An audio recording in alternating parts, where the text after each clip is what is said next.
energy, but would you feel better if it were elsewhere? Again, the purpose of this alliance is to actually oppose North Atlanta 3 reactor, and that's what it's really focused on. And so we are focused on that issue as an alliance to stop not on a fault line, and I think I'll leave it at that.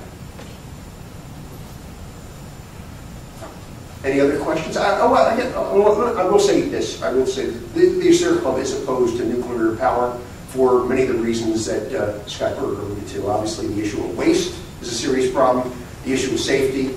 I will point out this is really important. In 2011, which was the year of Fukushima in March, okay, so that is coming up as an anniversary. That same year was when we had our earthquake. And and one of the generators, if you remember Fukushima, the reason they got into trouble, one of the reasons they got into trouble is because the generators failed because they were flooded. When North Anna fired up, when the generators fired up in North Anna, one of those generators failed. They had a backup generator, but one of those generators failed. If those generators had failed because they were knocked offline because of the earthquake, you could have had a significant disaster occur. That same year, a tornado knocked Surrey reactors offline as well. And again, you had to rely on the backup generators to provide the power.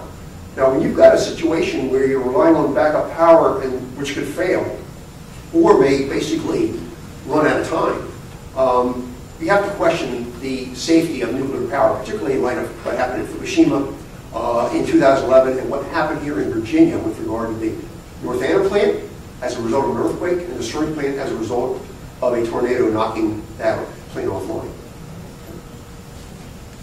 Any other questions? Thank you all for coming today. We appreciate it so much. Thank you. Very good. Yes, I really want that. Actually, if I need that. We have bumper stickers available. Yeah. Okay.